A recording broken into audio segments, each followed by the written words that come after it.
Assalamualaikum warahmatullahi wabarakatuh. Semoga keadaan ayah, bunda, dan anak-anak di rumah dalam keadaan sehat dan penuh berkah. Pada kesempatan ini, saya ingin berbagi kepada ayah bunda mengenai bagaimana anak-anak kita di fase usia 5-7 tahun. Di mana fase 5-7 tahun ini kita kenal sebagai fase transisi dari masa anak-anak menuju anak-anak yang siap menuju sekolah dasar. Nah, di usia 5-7 tahun ini tentu kita harus mengerti bagaimana perkembangan anak kita supaya pola asuh yang kita berikan kepada anak-anak kita sesuai sehingga tumbuh kembang mereka dapat berjalan secara optimal. Yuk kita diskusikan. Nah, seperti yang ayah bunda tahu, pada usia ini, anak-anak mengalami pertumbuhan yang sangat cepat ya ayah bunda. Tidak terasa, tubuhnya tambah besar, kemudian tubuhnya juga tambah tinggi, dan sudah terlihat seperti anak-anak di usia sekolah SD, walaupun usianya masih 5-7 tahun. Nah, ternyata mereka mengalami perkembangan yang cukup pesat pada perkembangan fisik, kognisi, bahasa, sosial, emosionalnya juga. Kita mau bahas satu-satu. Bagaimana sih perkembangan fisik anak di usia 5-7 tahun? Nah, pada perkembangan fisik anak kita, normalnya di setiap tahunnya, usia 5 tahun ini, dia meningkat berat badannya 2-3 kg per tahun. Adapun tinggi badannya harusnya bisa mencapai 7 cm setiap tahunnya bertambah tinggi. Nah, tentu asupan yang mereka butuhkan untuk perkembangan fisiknya yaitu protein, kalsium, zat besi, vitamin D yang mana Allah sudah siapkan ayah bunda melalui sinar matahari yang ada di bumi ini. Jadi aktivitas luar yang harusnya anak-anak kita dapatkan seperti bermain sepeda, kemudian dia jalan pagi keliling komplek rumah atau di taman. Dia mengenal banyak ragam tumbuhan, tanaman hias, di mana itu pun melatih motorik halus dan kasarnya. Dia akan bisa merasakan meraba macam-macam tanaman, meraba dan melihat macam-macam tanaman hias seperti bunga. Jadi untuk memenuhi perkembangan fisiknya, tentu kita harus siapkan aktivitas outdoor atau di luar rumah supaya fisik anak kita ini berkembang secara optimal. Nah, kemudian di perkembangan motorik halusnya, anak kita sudah mulai menggunakan jari-jari tangannya dengan teliti, seperti bisa memetik sayuran di rumah untuk membantu bunda memasak, kemudian mengancingkan bajunya dengan teliti dan bersabar. Dan anak-anak kita juga bisa menggunakan sendok dan garpu secara bersamaan tanpa berceceran ketika makan. Jadi ayah sama bunda bisa fasilitasi kegiatan-kegiatan yang melatih fisik motorik anak-anak kita di rumah.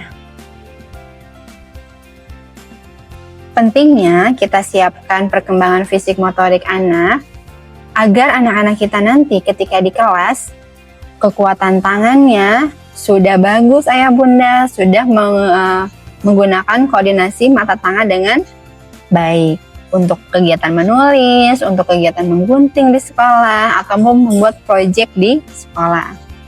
Dan selain itu, ketika kesiapan fisik anak-anak kita optimal, mereka bisa duduk tenang di kursinya ketika mendengarkan banyak materi dari gurunya di kelas. Jadi, tentu sangat penting ketika kita siapkan fisik motorik anak kita untuk kesiapan fokus anak belajar di sekolah. Oke, yang kedua, kita akan bahas perkembangan bahasa anak-anak kita di usia 5-7 tahun. Nah, perkembangan bahasa anak-anak kita biasanya dimulai dengan mengenal simbol huruf pada namanya sendiri. Dia akan mulai bertanya dan tertarik, huruf apa yang ada pada namanya. Nah, ayah bunda bisa memperkenalkan itu dengan bertahap. Seperti contohnya kita kenalkan nama panggilannya dan huruf apa saja yang terdapat di nama panggilannya. Tentu belajar bahasa bukan belajar hafalan, melainkan Belajar bahasa itu sifatnya aplikatif sesuai kebutuhan mereka. Lalu anak-anak pun tertarik dengan buku di usia ini. Mereka akan mencoba membuka buku dengan melihat dan menunjuk gambar-gambar yang terdapat di dalamnya. Ayah bunda bisa memberikan pertanyaan pemantik, ada gambar apa saja, dan coba kepada mereka untuk menjelaskannya. Jadi belajar bahasa atau membaca bukan berarti anak harus lancar membaca tulisan, tetapi bagaimana anak bisa mendeskripsikan apa yang mereka lihat, yang nantinya ketika mereka merasa tidak nyaman, ketika mereka merasa lelah, letih, jadi bukan tantrum, tapi mereka bisa menyampaikan perasaan tersebut kepada ayah bunda. Jadi tolong diingat, untuk perkembangan bahasa anak, bukan anak menghafal abjad huruf atau dipaksa secara drilling bagaimana anak bisa membaca tulisan. Tapi ayah bunda bisa membantu dengan selalu mengkomunikasikan, menceritakan, mendeskripsikan sesuatu, apa saja yang mereka rasakan, apa yang sudah menjadi pengalamannya di sekolah ataupun di rumah dia bermain dengan siapa. Lambat laun ketika anak kita terbiasa berbicara dengan struktur kalimat yang benar, mereka akan mudah dan lancar dalam membaca. Selain membaca, di kemampuan bahasa ini pun kita harus perhatikan kemampuan mendengar anak-anak kita. Jadi biasakan ketika kita mau mulai berdiskusi, kita gunakan aturan. Ketika bicara itu bergantian. Ketika bicara, kita dengarkan sampai orang yang bicaranya tuntas. Nah, kenapa? Karena ketika anak-anak di kelas, anak-anak butuh fokus dan butuh tahu bahwa setiap informasi yang disampaikan harus didengarkan sampai tuntas. Jadi kita biasakan ayah bunda, anak-anak ketika bicara kita tunggu dan sabar dengarkan mereka sampai tuntas. Begitupun sama halnya dengan ayah bunda ketika ingin bicara sama anak-anak, pastikan mereka mendengarkan sampai tuntas. Nah, ketika bicara, pastikan nada suara kita dan artikulasi kita jelas, tidak terburu-buru, supaya tidak salah persepsi atau salah menerima informasi untuk anak-anak kita. Poin selanjutnya yaitu kemampuan kognisi anak-anak kita. Nah, kemampuan kognisi bukan hanya tentang memahami atau menghafal sesuatu, tetapi kemampuan untuk menganalisa, menemukan solusi, menyampaikan idenya, dan kemampuan berpikir kritis. Nah, di kemampuan kognisi ini tahapannya, pertama anak mampu mengurutkan benda atau menata benda dari besar ke kecil maupun sebaliknya, dari kecil ke besar. Kemudian anak-anak bisa mengenal dan mengklasifikasikan benda berdasarkan warnanya ya bunda. Kemudian kita cek apakah anak-anak kita sudah siap berhitung secara berurut. Minimal di usia sampai 7 tahun ini anaknya bisa menghitung secara berurut 1 sampai 20 dan dia bisa mengenal konsep simbol angka 1 sampai 20. Jadi nanti kita bisa cek. Setelah tahapan itu selesai, kemudian kita bisa cek bagaimana analisa berpikir anak kita dengan cara kita mengajaknya diskusi. Bagaimana ya ujian itu terjadi? Nah, pertanyaan-pertanyaan pemantik ini bisa untuk melatih analisa berpikir anak kita. Kemudian, bagaimana caranya warna hijau itu terbentuk? Nah, di sana bunda dan ayah bisa mendampingi anak-anak kita melakukan eksplorasi atau percobaan-percobaan. Kemudian bagaimana caranya air bisa mengalir dan lain sebagainya. Jadi ternyata anak-anak di fase atau di kecerdasan kognisi ini tidak lahir begitu saja, tapi butuh pendampingan ayah bunda. Kemudian di fase kognisi tadi ya, ada beberapa yang harus anak-anak ingat. Seperti aturan kanan kiri, makan dengan tangan kanan, kemudian ketika makan harus duduk, ketika minum juga harus duduk. Nah itu di kognisi anak-anak bisa menerapkan aturan-aturan secara konsisten. Kemudian anak di kecerdasan kognisi ini dia mengerti fungsi dari benda. Misalkan ayah kenalkan baju tidur dan baju bermain. Kemudian bunda juga kenalkan bagaimana prosedur ketika setelah makan harus simpan piringnya ke wastafel wastafel, kemudian mencuci piringnya. Nah, itu juga kita kenalkan aturan dan prosedur dalam kegiatan di rumah. Bisa dicoba ya ayah bunda. Nah, selanjutnya di tahap sosial anak-anak. Di tahap sosial usia ini, anak-anak cenderung senang bermain dengan teman sebayanya. Jadi kasihan sekali kalau anak-anak kita hanya diam di rumah, bunda. Ayah, jadi kita bisa fasilitasi dengan bermain ke sanak saudara ataupun di lingkungan tetangga kita. Jadi pastikan kebutuhan sosial mereka bermain dengan teman sebaya itu terpenuhi. Kenapa harus seperti itu? Karena anak-anak belajar menyelesaikan konflik, mengetahui nilai-nilai dan aturan sosial itu melalui kegiatan bermain dengan teman sebayanya. Jadi ternyata empati, tanggung jawab terhadap sesamanya, meminta maaf atau memaafkan itu bukan hafalan, tapi mereka perlu mengalaminya dalam aktivitas sosial dengan teman sebayanya.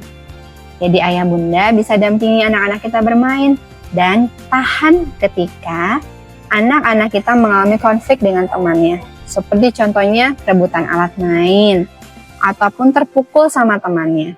Jadi pastikan bukan kita yang menyelesaikan masalah, tapi kita bimbing anak kita untuk bicara ketika mereka tidak nyaman, dan kita bimbing anak kita untuk menemukan solusi supaya tidak rebutan alat main atau supaya mainnya tidak pukul-pukulan. Jadi yuk kita bimbing anak kita menyelesaikan konflik-konflik sosialnya dengan teman sebaya supaya nanti di kemudian hari mereka menjadi pribadi yang punya empati, punya cara menyelesaikan masalah sosialnya tanpa bantuan atau ketergantungan orang dewasa. Dan yang terakhir, terkait perkembangan emosional anak-anak kita di usia ini. Fase ini tadi saya bilang fase transisi. Bagaimana sih emosional anak kita di usia ini? Nah, ternyata fase emosional anak kita tergantung dari fase atau perkembangan bahasa, kognisi, dan sosial mereka. Ketika 3 tahapan tadi berkembang dengan optimal, tentunya fase emosional ini pun akan berkembang baik, di mana anak sudah mengenal perasaan sedih, marah, senang, kesal, ataupun kecewa. Nah, karena mereka sudah mengenal itu, jadi anak kita sudah melewati fase tantrum. Anak kita hanya akan bicara ketika mereka merasakan perasaan-perasaan tersebut. Tapi sebaliknya ya bunda, ketika perkembangan fisik, kognisi, dan bahasa mereka belum terpenuhi dengan baik, tentu di fase emosional ini kita melihatnya anak kita itu cengeng. Kita melihatnya anak itu baperan gitu ya, atau sering tantrum. Jadi di kemampuan emosional ini adalah puncak atau hasil dari anak-anak kita sudah optimal di fase fisik, bahasa, kognisi, dan sosialnya. Jadi hati-hati ya bunda, kalau kita mengabaikan 4 fase tadi, tentu nanti anak-anak kita akan memiliki emosi yang tidak terkendali.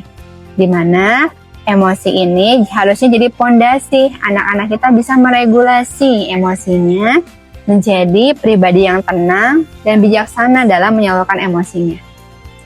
Alhamdulillah kita sudah bahas fase-fase atau perkembangan anak kita, di mana kesimpulannya anak-anak kita sedang di masa transisi, dan masa transisi ini perlu pendampingan ekstra ya ayah bunda.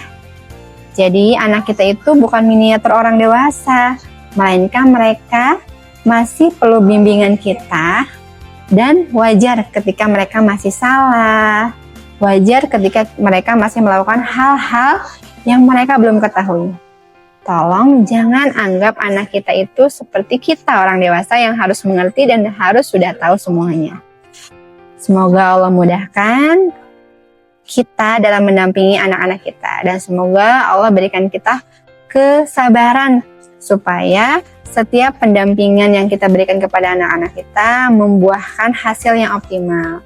Selamat menjadi orang tua yang hebat di rumah. Assalamualaikum warahmatullahi wabarakatuh.